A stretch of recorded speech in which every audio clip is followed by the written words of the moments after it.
দিদুন, আমাকে বাটিতে করে দুটো মাংস দেন না খাই। বোকাচুদা, কেবল থালা ভরে খেয়ে গেলি যা। সেগো মানি বাপের জন্মে খাওনি না, এইটুকু সময়ের মধ্যে কয়বার খাওয়া লাগে? তুই না, উনি মনে হতে রোজ মাংস খায়। একটু তো মাংসই চেয়েছি, এমন করছে এমন চুনা লেওড়াতেছি। ফুটো, এ ফুটো, আরে কি রে, ওঠ রে। বাড়া কি হয়েছে নাকি? আরে বাবা তাড়াতাড়ি ওঠ, বাইরে কি দেখ কে এসেছে। যে আসে আসুক, কি যেতে দাও, আমাকে ঘুমাতে দাও। আরে তোর শ্বশুরের শাশুড়ি এসেছে, ওঠ। কে? শ্বশুরের শাশুড়ি? হ্যাঁ তা নয় তো কি বলছি, তাড়াতাড়ি ওঠ, ওরা বাইরে বসে আছে। ওরা ব্যাপারটা কি হলো, হঠাৎ আমাদের বাড়িতে কি করতে আসলো? ওঠ ওঠ, বাইরে আয়, ওরা সেই থেকে বাইরে বসে আছে।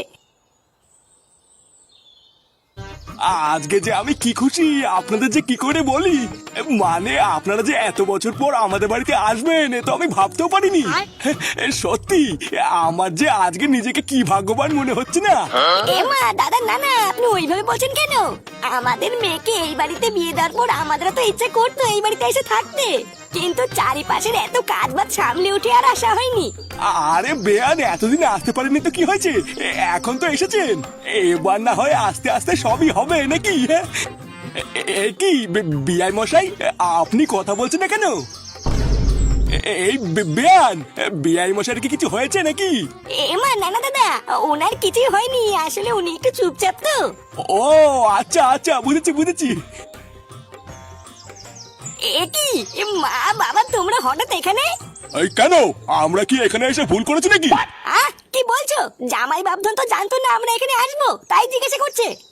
জামাই বাবধন, তুমি কেমন আছো? এই তো মা, আপনার মেয়ে আর নাতিকে নিয়ে কোনোভাবে কেটে যাচ্ছে। বাবা কিছু টাকা দাও তো, বাজার থেকে একটু মাছ টাছ কিনে নিয়ে আসি। আমার শ্বশুর শাশুড়ি একদিন পর আমাদের বাড়িতে এসেছে, ভালো মন্দ রান্না করতে হবে তো নাকি, উনটা তো আবার খেয়ে দিয়ে যাবে। আরে পাগল, যাবে কি বলছিস রে? তোর শ্বশুর শাশুড়ি তো কটা দিন আমাদের বাড়িতে থাকবে। এই মেরেছে, তাই নাকি? হ্যাঁ গো জামাই বাবধন, আমি আর তোমার বাবা তো ভেবেছি এখানেই কটা দিন থাকবো। এই কাজের পুঙ্গা মেরেছে। দাদু, আজকে কিন্তু মাংস খাবো বলেছিলাম। আরে হ্যাঁ দাদু ভাই, আজকে তো মাংসই আনবো। এই হ্যাঁ রে ফুটো, যা যা বাজারের ব্যাগটা নিয়ে বাজার থেকে একটু মাংস নিয়ে গিয়ে আজকে আমি মন ভরে আমার ব্যানকে আমি নিজের হাতে খাইয়ে দেবো।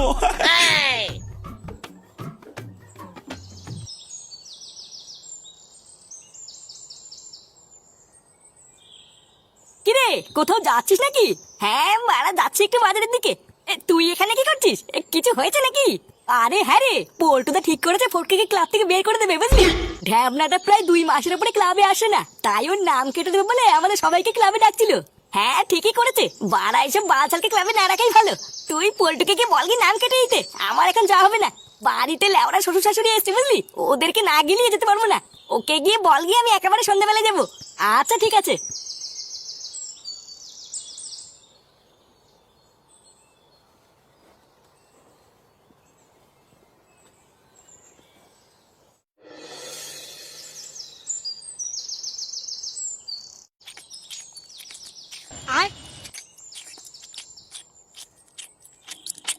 আহা গিন্নি, আজকের রান্নাটা যা করেছো না, বাড়া অনেকদিন পর মনে হচ্ছে সেটা ভাঙা কিছু খাচ্ছি। হ্যাঁ দাদা ঠিকই বলেছেন, দিদির হাতের রান্না সত্যি খুব সুন্দর। হ্যাঁ তা যা বলেছেন। তবে হ্যাঁ বেয়ান, আপনাকেও কিন্তু রান্না করে একদিন আমাকে খাওয়াতে হবে। ওমা হ্যাঁ হ্যাঁ দাদা, খাওয়াবো না কেন? আরে একই বেয়ান, আপনার থালা তো পুরো ফাঁকা। গিন্নি কি করছো নাকি? বেয়ানকে 2 পিস মাংস দাও।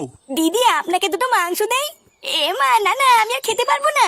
আরে কি যে বলেন, খেতে পারবেন না এটা কোনো কথা হলো? এটাই তো লেওরা আপনার খাওয়ার বয়স, এই কচি বয়সে খাবেন না তো কবে খাবেন? আর আজকের মাংসটা তো আপনাকে খাওয়াবো বলেই এনেছি, তা আপনি না খেলে কে খাবে? শালা শুয়োরের বাচ্চা, আসার পর থেকেই দেখছি আমার বোর সাথে একটু বেশি তেল মাখাচ্ছে। লেওরা এদিকে আমার পাতেও যে কিছু নেই সেদিকে খেয়াল নেই। দিদুন, আমাকে বাটিতে করে দুটো মাংস দেন না খাই। বোকাচুদা, কেবল থালা ভরে খেয়ে গেলি যা। সেগো মানি বাপের জন্মে খাওনি না, এইটুকু সময়ের মধ্যে কয়বার খাওয়া লাগে?